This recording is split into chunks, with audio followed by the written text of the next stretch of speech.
J'aimerais te donner un enseignement spirituel qui va se baser sur l'analyse, l'observation et l'interprétation du fonctionnement d'une équipe.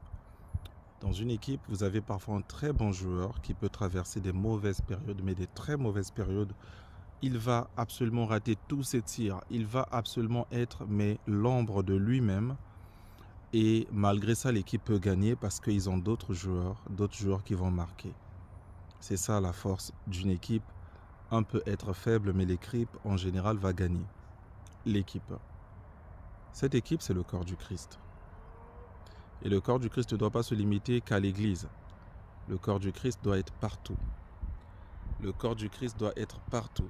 Dans ton entourage, dans ta famille, parmi tes amis, ainsi de suite. Dans ceux-là que tu as en conversation sur WhatsApp, sur d'autres réseaux.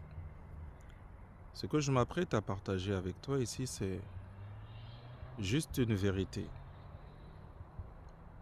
Et je ne te parle pas des amis qui vont forcément t'inviter à aller passer des moments dans une église. Parce que très souvent, ces moments-là, c'est tu vas, tu profites du moment, mais parfois tu rentres, tu es toujours seul. Mais je parle des gens qui sont capables de remarquer que là, tu n'es pas en forme, donc on doit doubler le travail. Moi, par exemple, en tant que pasteur, il va m'arriver dans le suivi des âmes de me rendre compte que tel ou tel frère ou sœur, ça va pas trop. Donc, cette semaine, je vais appeler plusieurs fois, on va prier pour rallumer la dite personne. Et je pense que sans être pasteur, c'est quelque chose que des frères et des sœurs devaient faire pour leurs frères et sœurs aussi.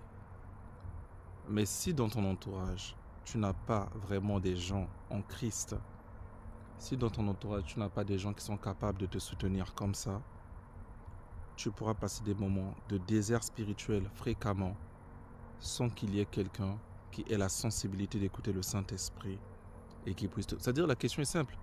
C'est réellement comme tu es comme ça là.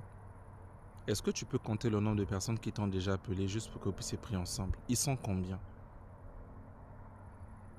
Et toi-même, depuis que l'année a commencé, combien de fois tu as déjà appelé quelqu'un juste pour que vous puissiez prier ensemble?